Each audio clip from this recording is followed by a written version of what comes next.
Assalamualaikum warahmatullahi wabarakatuh. Ini mestinya sudah nabrak kelas 9 ini. Nabraknya sudah 7 menit. Jadi nanti juga kasihan yang kelas 9 karena kita estafet ya dari kelas 7, 8, 9. Jadi mestinya saya tidak usah menyampaikan materi, langsung anak-anak itu yang siap praktek siapa nanti. Ya, terutama anak pondok. Jadi karena mengingat waktunya kan sudah memasuki waktu untuk kelas 9, nanti kasihan kakak kelasnya. Ya mungkin sudah ada yang masuk atau belum itu? Pak A'la, ada yang sudah siap untuk bisa di chat di komen atau kolom chat untuk yang sudah siap di berbagai pondok. Tadi di kelas 7 sedikit sudah disinggung oleh beliau Pak Abdurrahman kaitannya praktek mengkafani jenazah. Jadi saya mempunyai keinginan karena kemarin kan belum ada praktek kayaknya yang dipraktekkan anak langsung. Jadi mungkin pada kesempatan kali ini karena kemarin-kemarin itu yang menyampaikan adalah beliau Pak Nafidil A'la. Pak Nafidil A'la betul ya? Betul. Ya. Sekarang mungkin jadwalnya jadi saya belum tahu bagaimana prakteknya anak di dalam mengkafani jenazah. Ya. Kalau sudah ada silakan, ya, karena silakan. waktunya sudah memasuki waktu untuk kelas 9. Mungkin baru nyari kafan mungkin ini. Nyari kain kafan. Atau kayak di pondok bisa pakai apa itu ya? Rida ya. Rida. Pakai kain rida untuk praktek. Anak-anak pondok itu kan biasa pakai kain rida, lah mungkin nanti bonekanya bisa dari sajadah untuk dijadikan mayitnya untuk dikafani. Sajadah tinggal nanti diikat untuk bagian kepala dan diikat bagian kakinya nanti. Ini kepala, ini kaki kan bisa. Kalau kepala sedikit, kalau kaki nanti agak panjang seperti itulah. Jadi mana kepalanya jenazah, mana kakinya nanti bisa diketahui. Jadi mungkin untuk anak-anak yang tidak di pondok pesantren, jadi untuk pertemuan kali ini saya menginginkan untuk anak-anak bisa mempraktekkan cara mengkafani jenazah. Atau nanti yang tidak di pondok pesantren bisa minta bantuan pada siapa di situ, kakaknya atau adiknya atau siapa yang ada di situ temannya. Kalau pondok pesantren kan mudah untuk cari teman karena pasti yang kelas 8 itu banyak sekali ya. Sekalipun tidak satu kelas, kadang ada yang A, B sampai sekarang adalah sampai M atau N? M ya, sampai M ya. Tidak ada. Mungkin hanya disinggung sedikit tentang materinya saja. Itu mestinya untuk materi mengkafani jenazah sudah disampaikan beliau yang terhormat Bapak Nafidil A'la. Kesempatan kali ini itu kemarin saya dibilangin untuk menyampaikan memakamkan jenazah. Pemakaman jenazah, jadi kewajiban orang Islam. Nanti ini kembali lagi pada materi akhirnya. Anak-anak belum ada yang mau tampil untuk mengkafani jenazah. Di kewajiban orang Islam, bila ada orang yang meninggal, baik laki-laki maupun perempuan, ada muslim atau muslimah yang meninggal, itu adalah 4.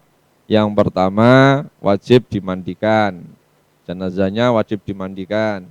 Kemudian yang kedua, setelah dimandikan, dikafani. Setelah dikafani, kemudian disolati. Setelah disolati, kemudian dimakamkan. Nah, ini bagian yang kewajiban yang keempat, yaitu memakamkan jenazah. Kalau di Indonesia itu biasanya pakai cepuri, bukan luang landak. Karena kebanyakan tanah yang ada di Indonesia itu tidak tandus, jadi mudah longsor, apalagi kena air hujan seperti ini. Itu pakai cepuri itu ya persegi 4, ya kira-kira 1 kali 2 meter lah, kira-kira ya, sesuai kebutuhan mayitnya tinggi atau pendeknya gitu, sesuai kebutuhan. Kira-kira panjangnya 2 meter, lebarnya 1 meter. Kalau dalamnya itu adalah sak dedek sak dedeke wong kali sak pengawe. Jadi sak dedeknya orang mulai dari kaki sampai kepala ditambah satu pengawe ini. Ya. Itu kesunahannya, tapi ya kadang ya cuman satu tanpa sepengawe, kadang cuman satu leher. Intinya kan sudah bisa untuk memakamkan jenazah tidak diganggu hewan-hewan buas. Jadi tidak nanti diungkrah-ungkrah diambil jenazahnya. Intinya itu. Kemudian untuk di Indonesia biasanya kepalanya itu di utara karena wajib dihadapkan ke arah kiblat. Di jenazah itu wajib diarahkan ke arah kiblat karena Indonesia itu terletak di selatan Khatulistiwa. Khatulistiwa kalau bahasa falak tadi, Khatulistiwa di selatannya garis Khatulistiwa dan di timurnya Makkah. Maka posisi kepala di utara, dimiringkan bagian apa ini bagian anggota sebelah kanan itu nanti di bawah, dimiring, bukan melumah, bukan mengkurep. Kalau tadi kan ada miring ke selatan, miring ke utara dalam ilmu falak tadi, tapi sekarang bukan miring ke selatan, bukan miring ke utara, tapi miringnya adalah anggota sebelah kanan itu di bawah. Berarti otomatis anggota sebelah kiri itu nanti di atas, posisi kepala di utara itu untuk Indonesia.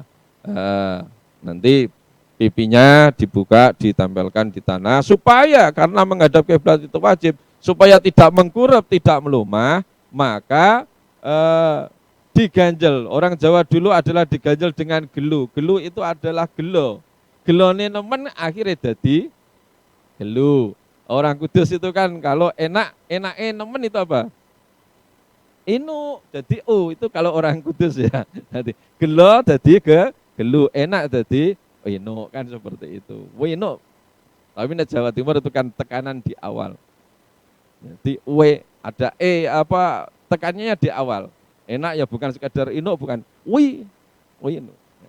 Jadi tekanannya di awal untuk ya kalau bahasa Arab ya taukid, di situ ada penekanan.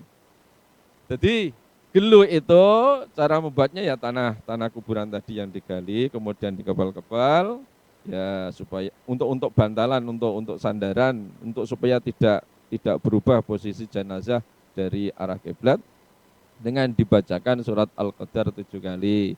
Bismillahirrahmanirrahim. Inna anjalnahu fi lailatul qadar dan seterusnya sampai ayat, sambil ngepel dibacakan setiap satu kepalan itu 7 kali sesuai kebutuhan.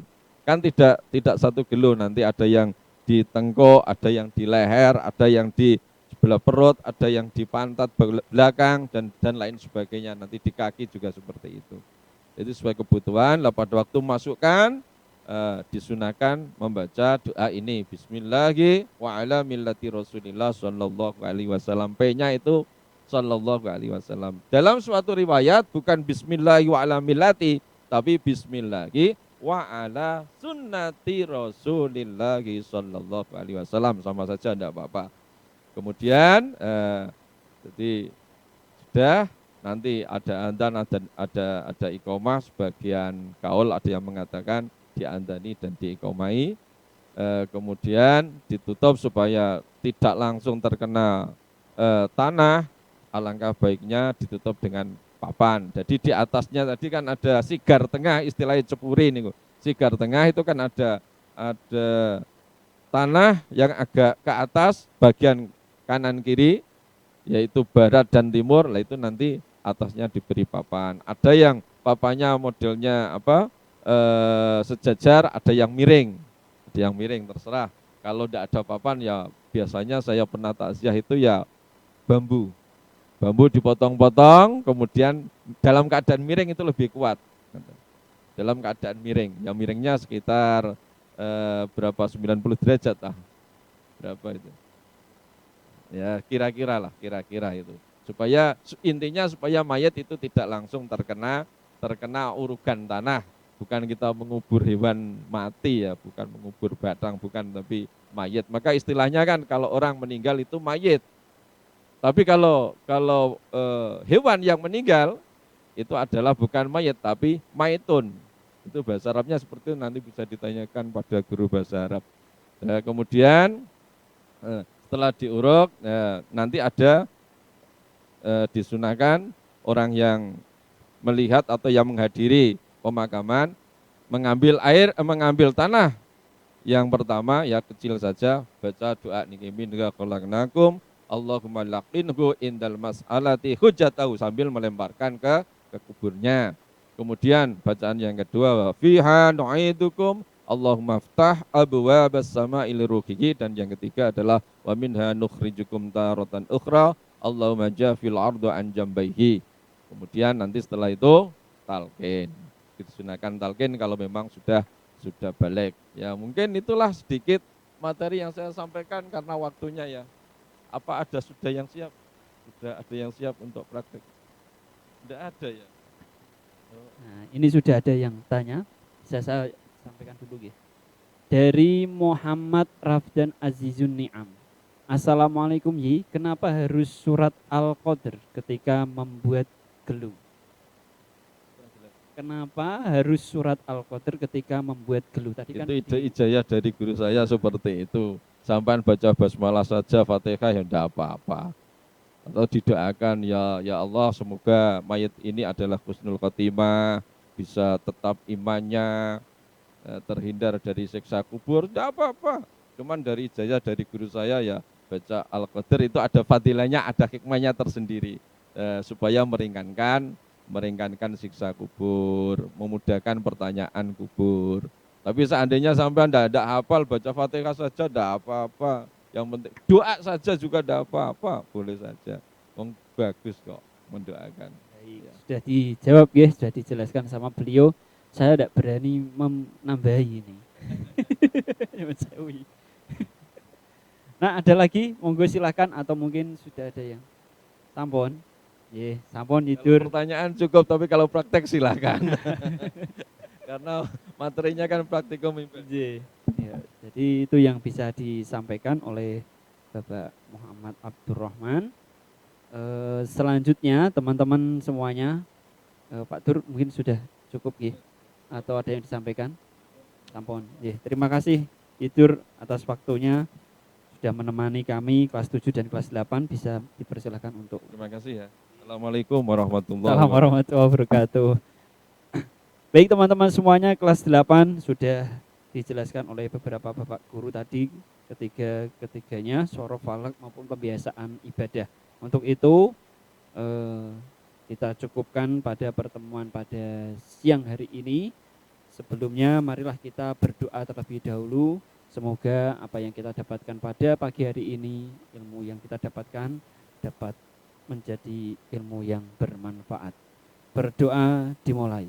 مولاي صل وسلم دائما أبدا على حبيبك خير الخلق كلهم هو الحبيب الذي ترجى شفاعته لكل هول من الأهوال مقتحم يا ربي بالمصطفى بلغ مقاصدنا واغفر لنا ما مضى يا واسع الكرم سبحان ربك رب العزة عما